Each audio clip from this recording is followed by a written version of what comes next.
रेत से कांच कैसे बनता है? दोस्तों, आपने कांच का बहुत सारा सामान देखा होगा। आपके घर में भी बहुत सी ऐसी चीजें होंगी जो कि कांच की बनी हुई होंगी।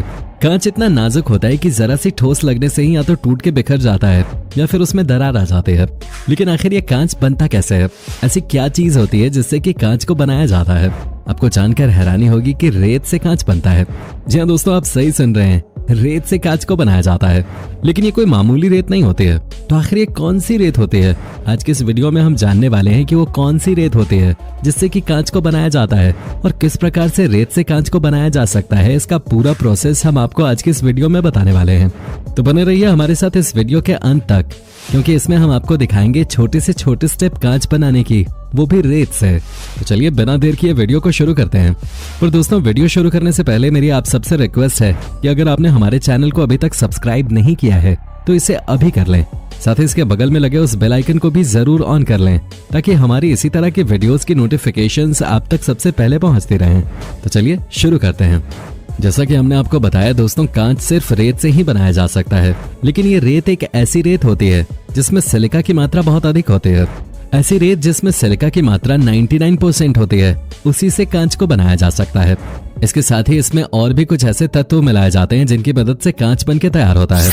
इन सभी सामग्री को एक भट्टी में 1500 डिग्री सेल्सियस पे पिघलाया जाता है। फिर इस आग में पिघले हुए लिक्विड से कोई भी आकृति बनाई जा सकती है। दोस्तों, कांच का हमारे जीवन में कितना महत्व है ये तो हम इसी बात से समझ सकते हैं कि सुबह उठते ही सबसे पहले हम आईना देखते हैं। हमारे घर में ऐसा बहुत सा सामान है जो कांच से बना हुआ है। हमारी खिड़की, दरवाजों में लगे कांच, हमारे घर में रखी डाइनिंग टेबल, हमारे कमरे में लगा आईना, यहाँ तक कि हमारे मोबाइल की स्क्रीन भी कांच की बनी होती है। लेकिन उसके बाद भी हमें आज तक नहीं पता था कि कांच रेत से बनाया जाता है। तो चलिए अब हम आपको बताते हैं वो प्रोसेस जिसके द्वारा रेत से कांच को बनाया जाता है। ऐसे दोस्तों, कांच बहुत प्रकार के होते हैं, लेकिन सबसे ज्यादा दो तरह का कांच उपयोग में लाया जाता है।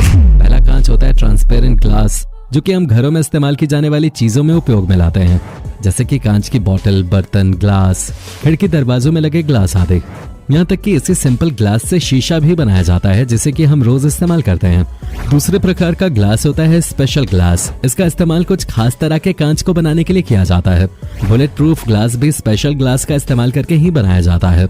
वैसे तो कांच बहुत तरह के होते हैं, लेकिन 90% कांच सिंपल ग्लास का इस्तेमाल करके ही बनाए जाते हैं। इसलिए आज के इस वीडियो में हम आपको बताएंगे कि सिंपल ग्लास को कैसे बनाया जाता है। इसका पूरा प्रोसेस आज के वीडियो में बताया जाएगा।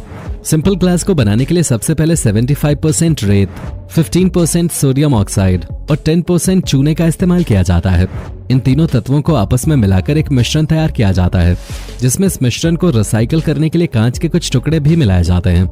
फिर इस मिश्रण को भट्टी में डाल दिया जाता है, जिसकी तीव्रता 800 से 1500 डिग्री सेल्सियस के बीच होती है। इस मशीन को इस भट्टी में तीव्रता से पिघलाया जाता है। इस मिश्रण के पिघल जाने के बाद इसे एक प्लेन जगह पर डाल दिया जाता है। जिस तरह से आप वीडियो में देख सकते हैं कि इसे पूरी तरह से ठंडा हो जाने के बाद प्लेन किया जाता है, जो कि एक प्लेन सीधे कांच के रूप में तैयार हो जाता है। लेकिन अगर आप कांच को किसी दूसरे आकार में ढालना चाहते हैं, तब अलग अलग डिजाइन के सांचे होते हैं जिसमें इस गर्म मिश्रण को डाला जाता है। फिर ठंडा होने के बाद ये मिश्रण उसी आकार का बन जाता है। इस प्रकार से ग्लास अलग अलग आकार का बन जाता है। जैसा कि हम देख सकते हैं, हमारे सामान्य जीवन में भी कांच की अलग अलग डिजाइन की चीजें होती हैं। कुछ गोल, कुछ लंबी, कुछ पतली, तो कुछ जीवों के आकार के। इन सबको इसी प्रकार के सांचे में डालकर डिजाइन दिया जाता है। हम हर रोज ही कांच की पता नहीं कितनी चीजें देखते हैं, लेकिन हमने कभी नहीं सोचा होगा कि ये सब रेत से बनता है। दोस्तों, हम आपको बता दें कि कांच के बने शीशे 3 तरह के होते हैं। पहला पारदर्शी शीशा, जिसके आर पार देखा जा सकता है। दूसरा अपारदर्शी शीशा, जिसके आर पार नहीं देखा जा सकता। और तीसरा अल्प पारदर्शी शीशा, जिसके आर पार थोड़ा बहुत दिखाई देता है। शीशा बनाने के लिए कांच को लटाकर रोबोटिक्स सिस्टम द्वारा कन्वेयर बेल्ट तक पहुंचाया जाता है, जिसके बाद पानी और ऑक्साइड से इसकी सफाई की जाती है। साथ ही गर्म पानी के इस्तेमाल से भी इसकी सफाई की जाती है। इसके बाद कांच पर कोटिंग की जाती है और लिक्विफाइड टिन चढ़ाया जाता है, जिससे कि कांच का पिछला हिस्सा तैयार हो जाता है। इसकी वजह से कांच पर सिल्वर आसानी से चिपक जाता है।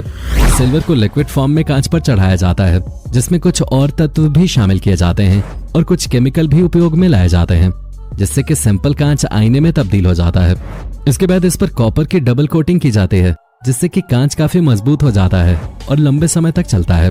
इसके बाद इसे ड्रायर में रख दिया जाता है सूखने के लिए, जहां तापमान होता है 31 डिग्री सेल्सियस। इसके बाद इसके पीछे की तरफ एक पेंट किया जाता है, साथ ही उसे मशीनों की सहायता से सुखाया जाता है। कुछ कंपनियां इसके लिए कांच के पिछले हिस्से पर कोटिंग भी करती हैं। इसके बाद इस तैयार हुए कांच को अलग अलग आकारों में डिमांड के हिसाब से कट करके रख दिया जाता है। साथ ही इसमें अलग अलग तरह के डिजाइन भी शामिल किए जाते हैं। एक तैयार हुए कांच को वैसे तो कई तरह के डिजाइन या कटिंग दी जाती है, लेकिन जो सबसे ज्यादा इस्तेमाल की जाती है उस टेक्निक का नाम है स्वचालित झटका मोल्डिंग। दोस्तों आपको बता दें कि इस तकनीक का इस्तेमाल जार, बॉटल, ग्लास आदि बनाने में किया जाता है। इसके लिए सबसे पहले कांच की पिघली हुई सामग्री को एक खोखले सांचे में भर दिया जाता है। यह सांचा किसी भी आकार का हो सकता है।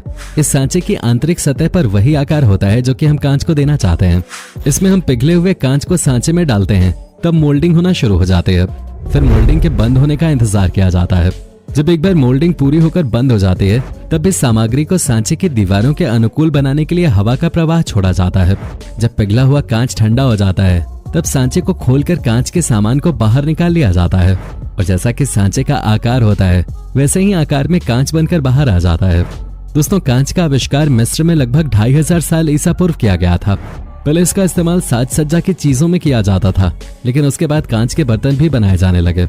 उसके बाद पहली बार 1835 में आधुनिक शीशे भी बनाए गए, जिनका इस्तेमाल हम कांच के रूप में करते हैं। इसका आविष्कार एक जर्मन वैज्ञानिक ने किया था। जर्मनी में ही सिल्वर लेयर वाले कांच का इस्तेमाल पहली बार किया गया था, जिसे कि आज पूरी दुनिया उपयोग में लाते हैं। तो दोस्तों आपने देखा किस तरह से रेत का इस्तेमाल करके कांच बनाया जाता है। ये एक अनोखी सी बात लगती है, क्योंकि रेत को देखकर कोई भी ये नहीं कह सकता कि ये कांच भी बना सकते हैं। लेकिन हमने आज के वीडियो में आपको पूरा प्रोसेस बताया कि किस तरह से रेत के साथ कुछ और केमिकल मिलाकर कांच को बनाया जाता है। कांच को बनाने